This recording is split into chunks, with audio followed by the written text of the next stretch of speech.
Saya masih bersama Surya Sahetapi.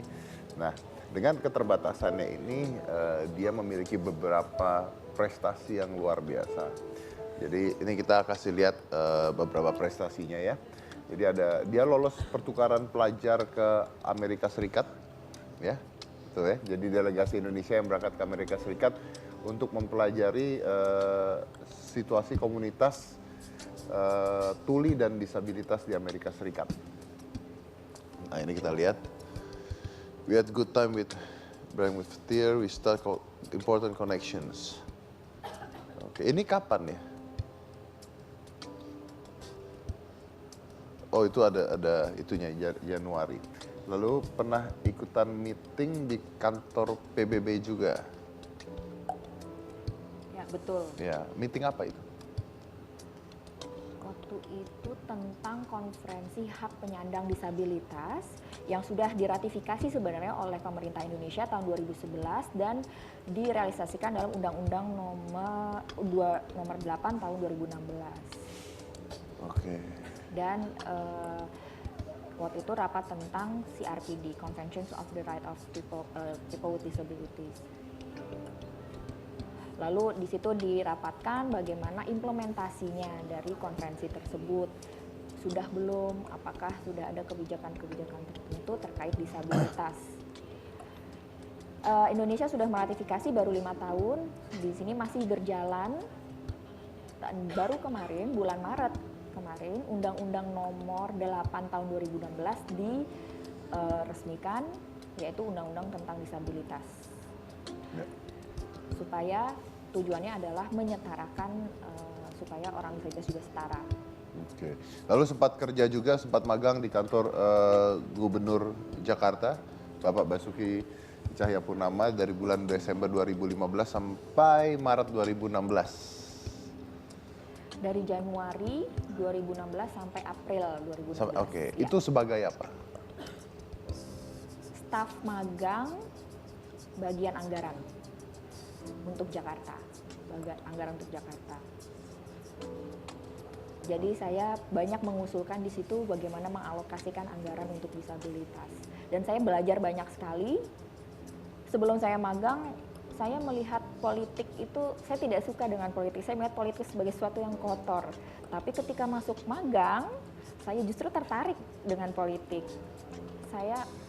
Karena dengan politik kita juga bisa berjuang untuk teman-teman tuli. Dan ini masih banyak sekali ya, jadi pernah jadi pembicara di 7 World Congress of the World Federation of Deaf Istanbul, Turki, dan masih banyak yang lainnya. Cuman pertanyaan saya gini, Surya, pada saat Surya masih kecil, cita-cita Surya sebenarnya apa?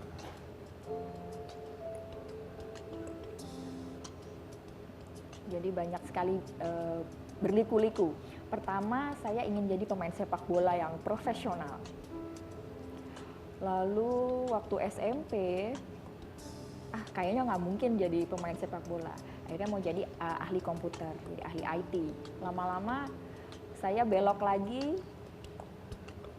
saya masuk ilmu komputer. Waktu itu ada persyaratan tidak boleh tuli kalau mau masuk jurusan komputer.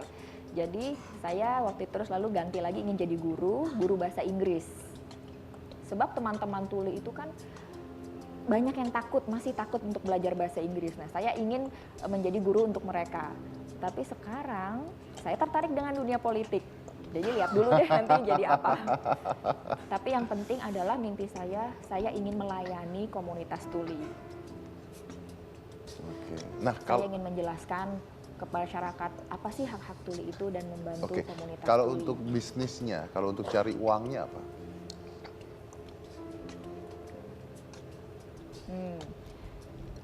Ya, jadi untuk bisnis, tuli Indonesia itu banyak sekali yang memiliki kemampuan yang berhubungan dengan bisnis. Misalnya banyak orang tuli yang sangat pintar dalam desain dan sebagainya. Banyak sekali kemampuan yang mereka miliki. Kemudian sekarang ada juga bisnis yang hubungannya tuli, ada kafe tuli, ada coklat yang di Makassar itu ada yang juga membuat toko orang tuli. Oke. Saya ada satu pertanyaan sebelum saya ganti objek. Apa urusannya belajar komputer, desain komputer atau apa tadi itu dengan tuli tidak boleh? Nah, jadi waktu dulu tahun 2011 atau 2010 saya daftar SMBPTN.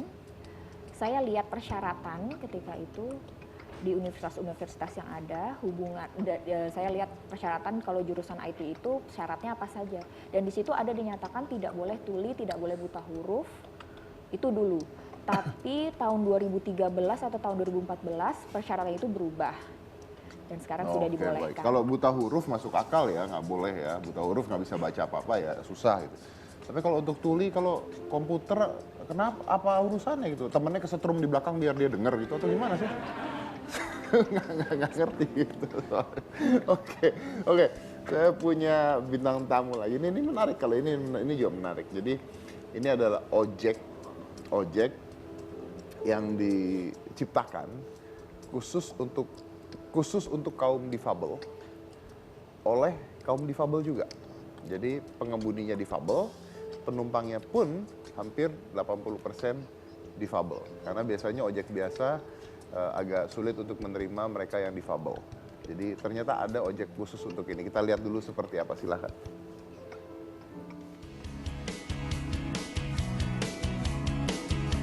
Orang difabel memang masih sering dipandang sebelah mata di masyarakat. Namun tidak bagi difabel di kota Yogyakarta. Para difabel ini berkarya melalui jasa transportasi dengan nama Diva City Tour and Transport. Mereka menunjukkan bahwa difabel memiliki kemampuan layaknya orang normal. Bahkan kini Diva City Tour mulai terkenal karena menjadi satu-satunya ojek online difabel di Indonesia. Terbentuknya Diva tak lepas dari peran Triyono yang juga merupakan seorang penyandang difabel. Diva dibentuk karena banyaknya para difabel yang tidak memiliki pendapatan, bahkan dikucilkan oleh masyarakat. Hal ini memicu Triyono berpikir bagaimana agar teman sesama difabelnya dapat mencari nafkah dengan mobilitas tinggi.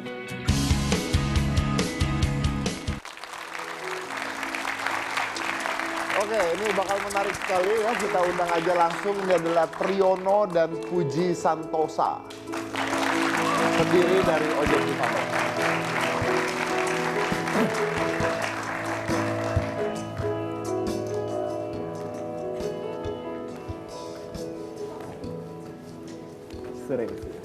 Selamat sore. Silakan. Selamat sore. Yang menarik ini nama ojeknya ojek Diva. Ya.